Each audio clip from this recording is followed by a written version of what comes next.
Arrizko txalaparta batekin etorri dira. Arkaitz eta Mikel, arratsaldeon Arkaitz. Arratsaldeon. Horek eta eixa, ze moduz? Oso ondo, pozik, hemen izatea. Disko berriarekin Arkaitz. Baita ere.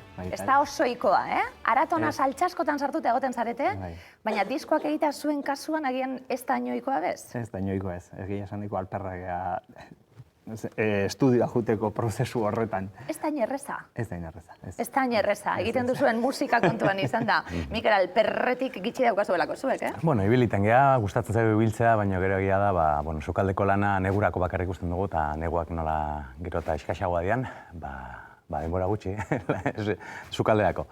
Urte asko honetan eta txalapartara bideratuta zeuek eta momentu baten Arkaitz eta Sorreran egon zinen oreka teixa sortuta bebai eta hasieran apurtxuet bi butil gazte holtza gainien txalapartara joten askotan proiektu askotan laguntzaile moduen egon zaretelako, baina zeuen proiektuarekin azkenien garrantzia ikusgarritasuna eta protagonismo osoa txalapartari ematen. Bai, ala zan, ala ginen, gazte. Zarete be bai? Bai, egia da, garai hartan agian ez gunden, nahi ohituta txalaparta are gutxiago instrumentu solista bezala, ezta. Gure erronka ziratik pixkat, txalaparta beste soinu tresnen lagungarri, ohituagoak geunden, baina egia da pixkat gure erronka da apustu izan zara, har dezagun txalaparta lehen soinu tresna bezala eta gainantzeko soinu tresnak horren lagungarri, ezta. Eta pixka bat, Kerkus Endorfina 2001 urtean, horren aritik hasi gendun gure bidea, horretarako nola ez txalapartak afinatu, beharra genitun, pixka bat instrumentua beha egokitu behar izan gendun, musikalki sortu nahi gendun hori egin ahal izateko. Eta gaur arteko bideak, hortik jun da. Bitartean abentura asko bai, nomadak teixa proiektuarekin esate batarako zenbat lekutan egon zareten zenbat jaialdi espezializatutan, baina zenbat abentura bai, ezta?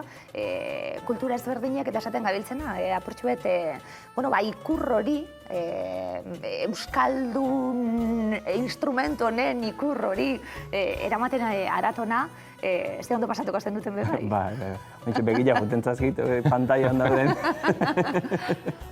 Baina bai. Eta bereziki, nomadak izan zen oso esperientzi intensoa, berezia, eta gure bidea egiten hasteko, lehen proiektua handi xamarra, ez da.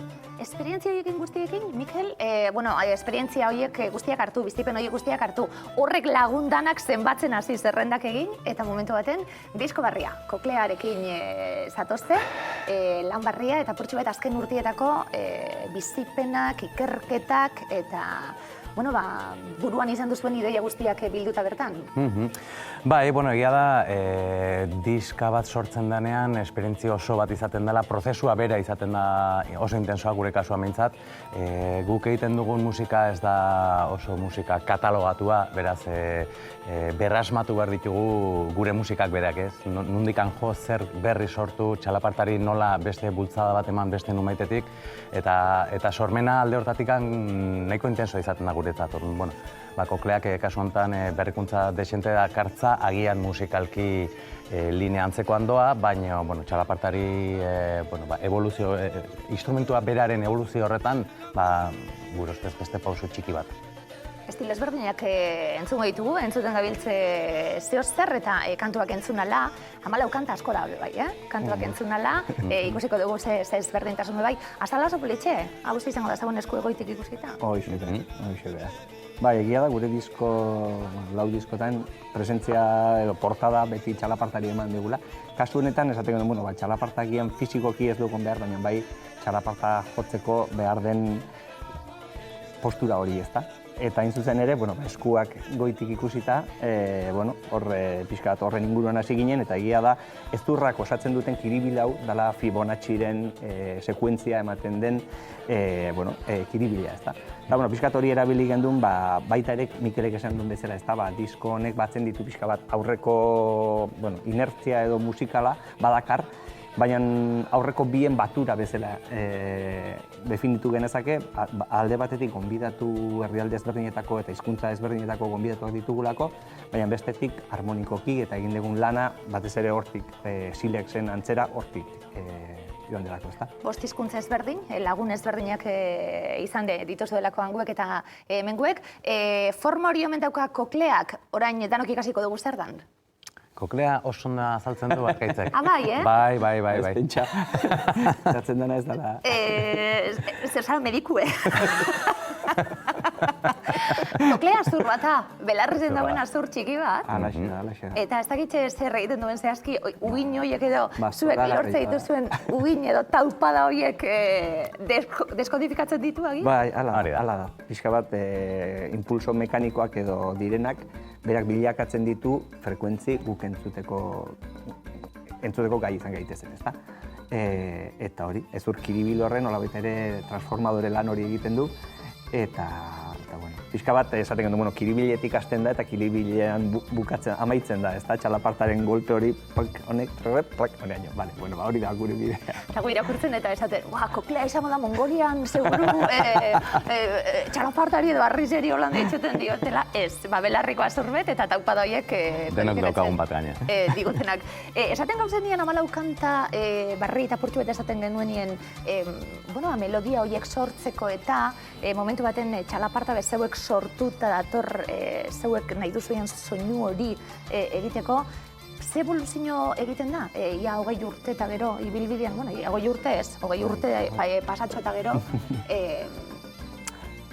nondik ikertzen da hau, hasieran izango zelako, segurazki zegoen arteko erritmo eta koordinazio ondo eramatie, bai, hortik aurrera egin duzuen salto dana bai, ikerketan txalapartak eskain dezakeen, ez dakit, bide danak ikertzen bai, zelan izaten da lana, iruditzen zait honen atzien, lan asko dagoela, koordinazio lan asko dagoela bizon artien, diskoa egiteko oinarria txalaparta izan da, arriskue gainera okerrezpan hau, ekarri duzuen txalaparta eder hori, eta gero sartu dizkiozue musika instrumentuek bai gainera gainontzekuek eta bar, zelan da txalaparta disko baten sorrera lana?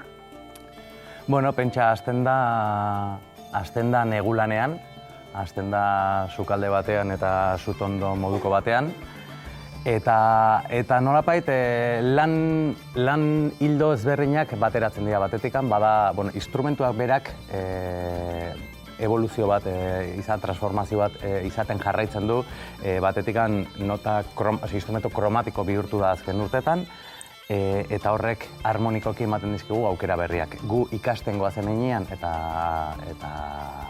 bide horretan, asmatzen ditugu aukera berriak. Eta hor bada bide berri bat oso luzea dena eta jorratzen jarraitzen duguna. Bestetik, erritmikoki ere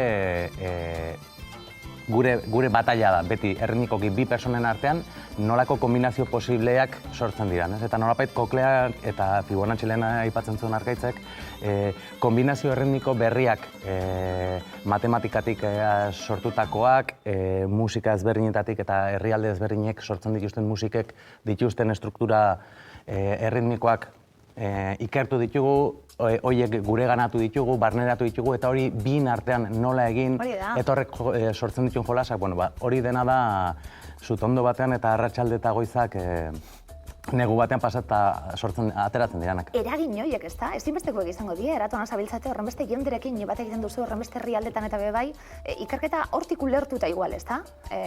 Bai, hori. Ritmoak, azkanien instrumentu moduen txalaparte erakutsiz eta honelako protagonismo emoten, bai, azkanien erritmo instrumentu bat bai. Bai, Mikelek esaten duen aritik, ez da, batetik dago ritmika, bestetik dago komposizioa eta hor egiten dugunana, baina aipatzen dezuna, bestetik dago ere, beste influentziak zer eragin duten guk sortzen dugun horretan, ez da. Orduan, disko honetan adibidez, badugu hori, Okzitaniako ahots talde bat, Japoneko abeslari bat, Saharako beste abeslari bat, Thierry Bizkari, euskarazari zaiguna, eta Monika de Neutralistiko. Orduan, egia da, bakoitzak jatorri ezberdin badauka eta bakoitzak ekartzen digu beti zeozer berria, ez da. Zer apurtxu eta antropologo izango zarete zuepe, bai. Zesaten du publikoak, zesaten du lekuten zabiltzie eta txalaparta lehenengo aldiz ikusten duen baten batek, apurtxu eta zabiltzatelako lan hori egiten be bai, ezta?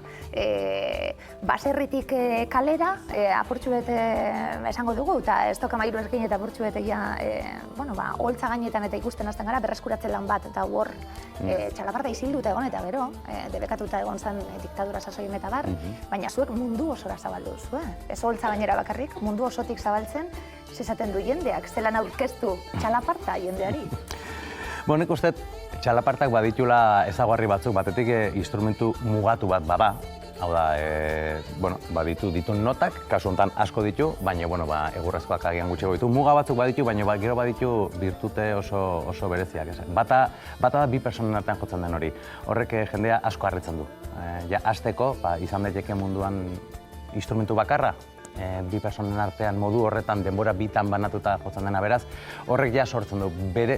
Bestaldetik, txalapartak energia handia du, bisualki indar handia du, orduan, kanpoan egia da musikari bezala ere hartzen gaituztela, baina batzutan musikari malabarista moduan ere, nola egiten da hori, nola sortzen da eta horrek sortzen du alako sarrera hon bat, jendea harritu egiten du. Batez du energia ipatuko nuke, eta zuen zuzenekuek ikusita, oso ondo inguratzen zarete gainera, holtza beti jendez beteta, eta musikariz beteta, eta dantzaritxure matantik edo bestetik, oso divertigarria izaten da, oso energia, oso zuzeneko ikuskizuna dela iruditzen zaite, horrekatik, X-ek, deixak eskaintzen duena, baina zelan sartu energia hori guztia disko baten, ezberdina izango dalako, ezta?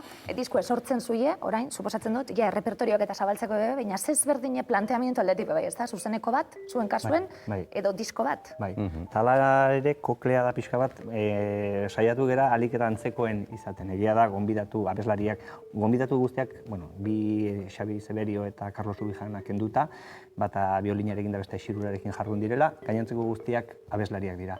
Egia da, zuzenekotan ez direla egongo. Ez da, orduan saiatu gera nolabait ere koklea zuzenean defendituko dugun disko bat izan dadin. Baina gero egia da ere gure sortzeko moduagatik planteamendua egiten dugu, baina kantuak bukatu estudioan bukatzen ditugu. Luze jotzen du gure estudioko lanak, zorionez gure perkusionista dena Inigo Egiak badu bere estudio propioa, eta horrek baliatzen du, lan hori presio hori gabe egin alizatea, ez da. Eta behin bukatzen dugula diskoa, orduan hasten gera benetan errepertorio hori jotzen eta lantzen, eta pixka bat oaintxari garen momentu. Lehenengo galdera hori zalako, alperraren erantzun hori zalako. Zuzenetik, zuzeneko honek danak eskainita gero, zelan hartu hori dana eta disko baten gorde, ez da nien kanta normal bat, esaten du nien, kantatzen hasten nahi, neure gitarrarekin, estribillo amaitu, plak, jazta, hurrengo kantua. Zuen estudioko lana, izan daiteke X, infinitor arte, noiz amaitzen da honelako sortzelan bat, egia da, oso ezberdina da. Bai, alde batetik egia da bukatzen dela lehenagotik jarri duzulako bukatzeko epe bat. Eta hori normalean lotuta goten da, diskak atera bardulako egun ontarako, hor prozesu badalako eta noiz baita merkaturatzeko. Ja, bai, kanti bera, Mikel, noiz amaitzazu. Beste bat, tak, beste nota bat, emoten zuenek, tink, da bengazu jarraitu.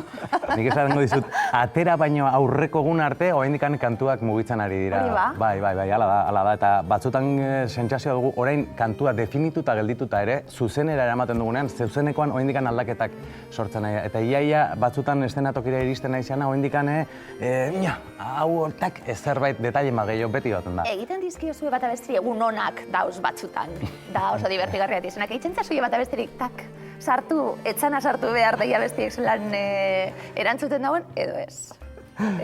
Gaiztakeri zeagian ez, baina egia da, gure saiotan... Divertitzeko. Bai, txalapartak badu kantua idatzia da, kantua definituta da, baina badu bere improvisazio zatiak ere.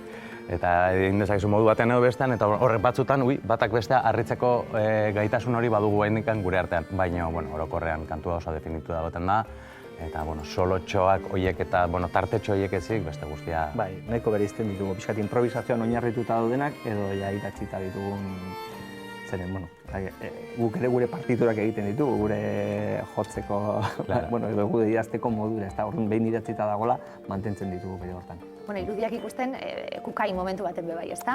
Elkarlanak, badira zuen taldearen oinarria, elkarlana zeuekaz zenbat artista batzen diren, eta zuek zenbat artistarekin batzen zareten bebai. Bai, eta pixka bat ere, Silex bukatu genuetik 2013 izan zala argitatu gendula, 6 urte hauetan, 7.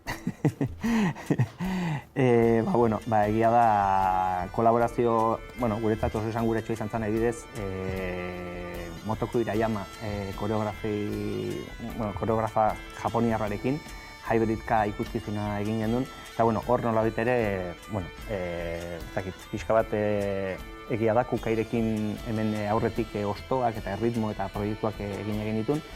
Baina, azken urte hauetan hori izan da kanpora eraman gaitun, nola luz eraman gaitun proiektuetako bat. Ondoren Tosta ere, hizkuntza guztituetako abeslariekin jardundako proiektu horrek ere eraman gintuen hainbat eta hainbat herrialdetara. Eta, ointxe gabon hauetan ibili gara Los Kuartetekin beraien 20. urte horrena ospatzen, eta, ditugu beste. Alde hortatik zorta ikaragarria daukagu, batetik bai egia da guk provokatu izan ditugula enkontru horiek, baina askotan iritsin zaizkigu ere. Lan asko, orkestra sinfoniko bat etortzen da. Berez dela, baina hemen lan asko dagoen atzien. Ausardia handia. Lana eta ausardia, azkenean txalapartarekin sekula egin ez dian gauzak egitea tokatzen zaizkigu. Eta etortzen baldin bada orkestra sinfoniko bat eta jartzen badizu pieza kontemporaneo bat, eta ez dakizu oso nondik heldu, eta ausardi horrek, beti aurrera, baietz, gehienetan baietz esan dugu, eta hori guretzat batzutan izan da apura handiekin, batzutan ipurdia estu, baina irpar batekin den aurrera. Zenbat aukera, esan dakuen momentu baten, zebre berbak die, Arkaitz bai txalaparta izan dela, zuentzat, zelan definitu txalaparta zer dan zuentzat, izan dela, tresna bat, bide bat, mundu ezagutzeko, artistikoski azteko horren beste bai, zenbat gauza, ez da? Eman dizkizuen txalapartak, pentsaezinak izango zirenak, txalaparta hurbildu zineten lehenengo egun horretan. Gogoratzen zuia, zenbat urte, 6 txalaparta joten hasi? Bai. Ni batzen naiz ikusi nula eta esan nula, harritu nindun, nahiz ezagutu, ez da? Gauzak ezagutza dituzunean beste egin bat, ez da? Eta egun hortan deitzen zaitu eta esatezu. Fijatu zaiten nigan, ez da? Eta esatezu. Eta bai, guatzen naiz, egun hartatik izan zala, gitarra elektrikoa gotzen nuen orduan, utikanen, eta esan, gehiago zentratuko naiz. Eta bai, eta eskolan sintzen Juan Marirekin, eta egia da. Beti, zera irakasle on bat eukitzeak, ez dizu bakarrik erakusten instrumentu bera baizik, eta horren inguruan dagoen mundu hori, ezta? Eta niretzat hori izan zen oso abia puntu ona. Nire amaitasun historia bada. Baina, egia da, txalaparta duela 20 inbeste urte izango dira. Hoi hartzunen goratzen dut gaztetxe inguruan, eta hola sortu zen lehendabiziko alako tailertxo bat, baina egia da gero, maite minen nintzen. Txalapartarekin edo irakaslearekin? Irakaslearekin. Ze politxe mesedez! Askoz histori politxe barkaitu zuri baino. Dutik, gabe. Bai, holako histori eder bat, orduan ikusi nun txalaparta asko gustatzen zen, ikusi nun irakaslea, eta dena zoragarri juntzan. Eta orduan urte xentetan bikote izan ginen, eta hortikan sortu zen beste grina guzti hau, eta egunen baten kontatuko dizut pixkat definikoa. Maitasunak, kameratik kanpo kafi asko kontatzen da dana, maitasunak lortu ezin duena. Lehenengo galdera izan dalako, etorri dienien, arrezko txalapartie, azkenien soinuz eta zelan dan, litofonue. Oso xilofonue zen, ikastolan joten gendun klin, oso antzeko dabe bai, zeuek sortuta eta galdera da, nola lortzen zuie, soinu hori nondik sortzen duzue zelan egiten dau, egurrezkuek, arriskuek gaur ikusiko duguna, bambuzko txalapartak jotzen dituzue, bidoia galdera zelako zer da, bidoia plastikue, bai, izotzesko txalaparta bello dituzue. Guau! Txalapartaka baditu bi ezaugarri nagusi, lehen bat aipatu dugu, bi persona artean jotzen da. Beste ezaugarri nagusia, eta oso interesantea dana da, txalaparta berez ez daula definitua ze instrumentu mota dan. Zer da, egur bat, 2, 4, 8, 26, egurra da, harria da, ze material da, hau da, eta hori guretzat beti izan da balore positibo bat, ez? Hau da, definitu ez da, beraz, egin dezakegu, nahi duguna, sortu dezakegu, nahi duguna, ez? Eta bide horretan ikuste Oreka eta Arkaitz eta Igorren lehendabiziko lanetik orain arteko prozesu hortan, materialen erabilera oso garrantzitsu izan da, eta hortik sortu zen, historia oso polit batetikan, por cierto, harrien, galdetzen nahi oso Arkaitzei, harriak nondikan sortu zian, beste historia polit bat kontatu. Interesante dago, Nondi sortu zen, hau? Ez, harriak badute bere hortan misterio kutsu bat, zeren harri hauek iritsi ziren Euskal Herrira garai hortan Siro eta Erlan gerlabetik. Araia inguruan zebiltzan txalapartarien gandik, ez da. Eta ekarri zituzten, eta guk jakin hemen zituztela, baina ez duten esan nondik ekarriak ziren harri horiek. Eta harriak saldu egin nahi zituzten, eta orduan hor hasten du historia, ez da. Guk aurreneko harriak hartu, eta aurreneko aldiz afinatu genituen, eta kromatikoki. Baina jatorria haien bidai baten ondorio furgoneta estropeatu zitzaien, gelditu ziren lotan, zonalde batean, eta antopatu zituzten. Afinatu esaten denien ze ulertu behar da? Harrize hartzen zuia, pieza? Bai. Suposatzen du nota bat izan arte, apurtxu landu. Bai, edozein material, denak dute nolabait ere logika bera. Luzeran kentzen badiezu, nota igotzen da, lodieran kentzen badiezu, jeitsi egiten da. Orduan, harriak bentaja hori eskaintzen digu radialarekin kenduta, edo zintzelarekin kenduta, gora edo bera. Eta behin afinatzen dituzula, hortxe gelditzen dira. Zatiren bat askatzez baldin badu, edo ez bada puskatzen, nota beti mantentzen. Erabiliz galdu, egin daiteke bai. Zego gertatu, ez dugu hainbeste erabiliagian. Gutxi. Soinue, ez da zuzan, grabiek eta guduek erabiltzen gastatu egiten dela, edo? Ez. Harria behin afinatuta da honean, hola mantentzen da, besteko kontu bada, erortzen bada, puskatu oso puska errezala, baina behin afinatuta bestela oso beroarekin agian arazotxo batzuk sortzeia batzuta, baina ez. Oso fidela da harria. Jose derra. Txalapartaren historia irakurtzen egon naizela esan diet biei, egia esan goiz ederra. Pasatu dut, hau emoten dau, kobazuluetatik edo ez ditzen omen zen. Alkarre eitzeko edo saldien trosta edo animalien zarata hori, sortzeko izango tezan. Sagardo gintzarekin lotuta bai, hori nahiko argi bai. Sagarda dago hemen edo alkarren artien baserritarrak laguntzeko eta auzolanak eta egiteko eta deitzeko eta bai. Teoria asko daude, ez dakitxe oinarriz eta zelan dauen erromatarren garaian bai, dokumentatuta daude bai, erromatarrak etorri ziren da txalapartak aurkitu zituzten bai. Eta bide luze horretan, azken geldialdia eta purtsuet nazioartekotzen zeuek zabiltzate, instrumentu hau, ze placer, egongo ginen berbetan honi buruz, beste labordu, zema sekretu gordetzen dituen honek danak, baina joten ikusi entzengo zaituztegu, eta galderie izan da, kokleako ze kanta entzungu? Ba ez, improvisatuko zio, bai ez da? Arkaitz Mikel zer entzungu? Egia da, askotan bakizu zer gertatzen zaigun, azten gara, eta zengo deu, eta jarri arte eta horra egon arte ez dakigu. Beraz, oain bidean guazela, ikusiko dugu. Mikel eta Arkaitz, torri, beste baten be, ederra, disko argitaltzeari itxagoten nahi egongo. Bestela luzatuko zaigu. Baina edozein bidaitzut, edozein proiektu eskuartean duzuela, atiek zabaltzabalik hau zagon, zederra, Arkaitz eta Mikel etorri izana, Oreka Teixa, koklean 14 kanta, diskoa oso errezentzuten dana eta oso soinu ona eta oso lan ederra. Eginda, hortxe, plazerra, zuek hementxe egotie eta leku hartu. Zederra, Arrizko Txalapartari begire danok, eta orain bai ikusi egingo dugu, hau zelan erabiltzen den, galdetu zigutelako egurrezko edo arrizko ekarriko ez, ekarri arrizkoe, eta lan ikusiko dugu, ze soinu ederra daukan, eta Eurek alkarra izaten zer, zeu nahi zune, oreka teixa.